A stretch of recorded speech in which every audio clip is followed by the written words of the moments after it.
Here's the rear end, the back side. On the top goes the bleeder. Brake line comes here to the T we took off. And then these cables, or the emergency brake, go to the bottom.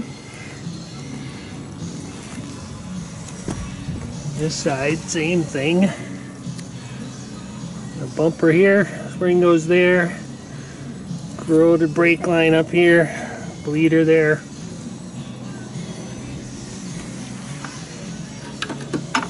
And the emergency brake. The other side we have these. Lower control arm connects there. Over there I don't know what that is. Cover.